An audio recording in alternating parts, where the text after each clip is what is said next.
Cuy, lu pernah nggak main ke rumah orang, tapi dari pertama kali lu buka pintunya, lu ngerasa rumahnya itu bukan cuman rumah. Kayak rumahnya itu ngeliatin lu balik. Dan kayak rumahnya itu ngawasin lu dari sela-sela dindingnya. Dan lu tahu apa yang paling ngeselin? Orang yang tinggal di situ santai aja cuy, kayak yang gak ada apa-apa. Jadinya cuma lu aja yang ngerasain dinginnya rumah tersebut.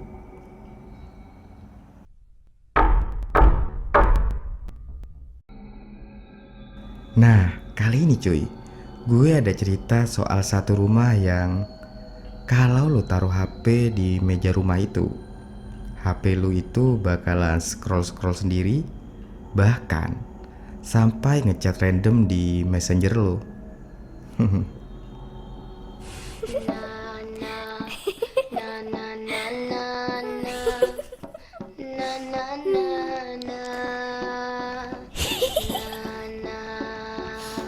Jadi gini cuy, ada satu keluarga, sebut aja namanya keluarga Solomon, yang baru pindah dari Chicago. Tipe orang kota yang mikir pindah ke pedesaan tuh bakal bikin hidup mereka adem. Adem dari masalah, adem dari segala drama realita kehidupan. Keluarga Solomon ini nemuin satu rumah tua di tengah ladang luas. Bukan cuman luas ya cuy, tapi luas banget. Ketika lo lihat ke kiri, ladang bunga matahari. Dan ketika lo lihat ke kanan, ladang bunga matahari juga. Sekilas kayak happy place ya. Tapi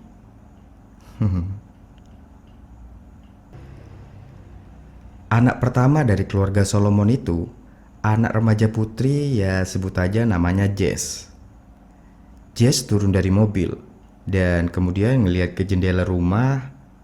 Dan gue gak bohong cuy, dari dalam rumah itu ada kayak bayangan kecil yang ngejambak dirinya sendiri terus kabur. Jess pun langsung ngedip dan bayangan itu hilang gitu aja. Tapi Jess itu ngerasa kayak ada yang ngumpet.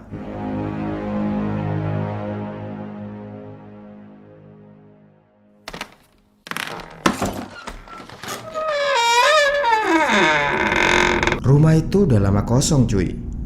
Kosong, tapi kayak yang habis dipakai. Dan setiap lu ngelangkah, lantai kayunya tuh kayak orang ngeluh gitu. Dinding-dindingnya bunyi kayak ada sesuatu yang gerak dari balik dindingnya. Tapi cuy, bokapnya si Jess ini sebut aja namanya Roy. Dia itu cuek aja gitu. Maklum lah ya cuy, tipe bapak-bapak. Selama rumahnya murah, semuanya aman. Jess pun akhirnya memutuskan untuk keliling rumah cuy. Dia naik ke loteng dan di situ auranya tuh paling gak beres. Di saat si Jess ini lagi lihat-lihat cuy, tiba-tiba ada satu boneka kecil yang jatuh sendiri dari rak bonekanya. Gak ada angin, gak ada getaran, cuman jatuh. Dan di saat si Jess ini mau ngebalikin badannya, ada yang lari cuy. Halo, ada orang?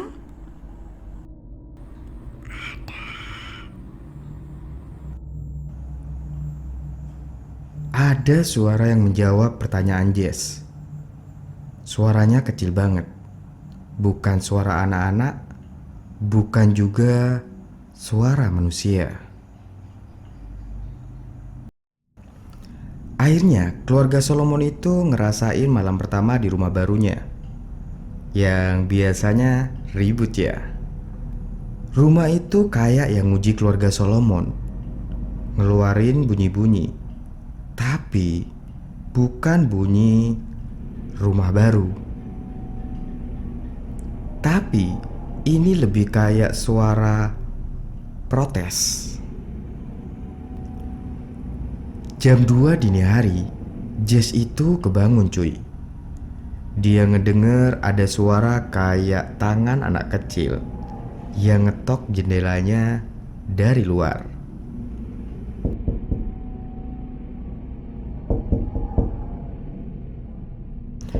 Si Jess ini pelan-pelan buka tirai di jendelanya. Yang dia lihat cuy, bukan orang, bukan juga anak kecil, tapi kayak makhluk hitam, lepek, dan nempel di kaca. Wajahnya nggak jelas cuy, jadi cuman bentuk makhluk hitam aja. Jess pun teriak, dan keluarganya nyamperin Jess di kamarnya. Tapi setelah dicek, nggak ada apa-apa. Jendelanya tuh bersih, nggak ada bekas apa yang nempel gitulah di jendelanya. Nyokapnya ini langsung ngegas cuy. Jess, gak usah mulai lagi. Kayaknya mereka ini punya masa lalu, dan Jess sering dianggap ngada-ngada. Yang nyokapnya Jess gak tahu, masalahnya kali ini bukan halusinasi si Jess. Keesokan harinya cuy, rumahnya itu makin aktif.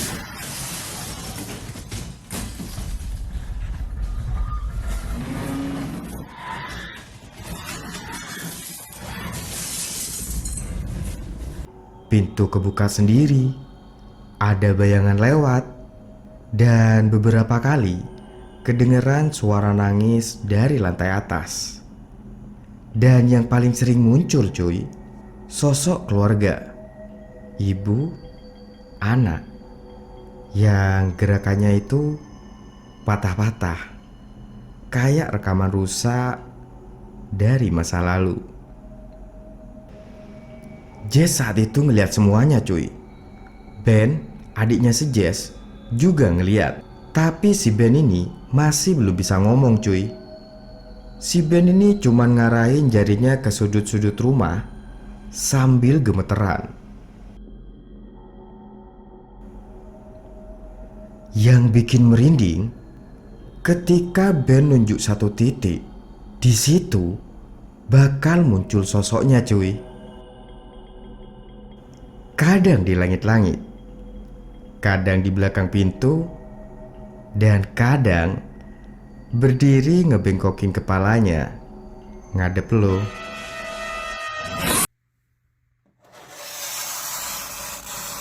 Makin lama cuy, makin jelas bahwa rumah itu bukan nakut-nakutin, tapi mencoba untuk berkomunikasi. Rumah itu tuh kayak yang ngasih tahu masa lalunya, ngasih petunjuk kalau dulu itu pernah ada keluarga yang mati di situ. Tapi ya gitu cuy, cara ngasih taunya nggak ramah. Jess pun mulai ngeliat kejadian-kejadian di masa lalu, tapi cuman beberapa potongan, ya kayak film yang udah rusak. Di penglihatan Jess itu terlihat jelas ada ayah yang frustasi, ada ibu yang ketakutan, dan ada anak-anak yang diseret masuk ke kegelapan. Dan semuanya itu nunjuk ke satu hal cuy. Rumah ini pengen mereka pergi, atau kejadian tersebut bakal terulang lagi.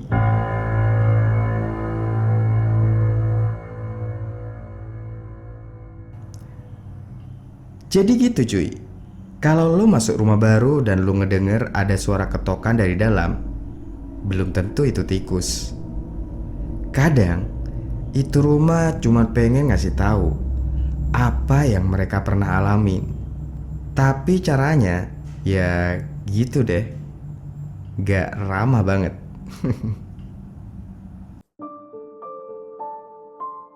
Dan cerita barusan cuy, yang mungkin ngebuat lo beberapa kali nengok ke belakang ya.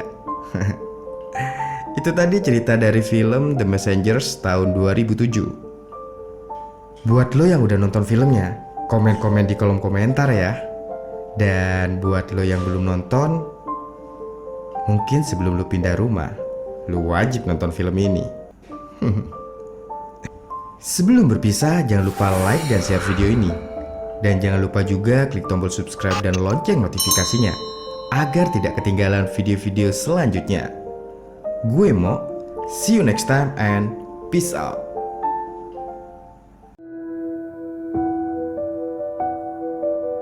Shadows crawl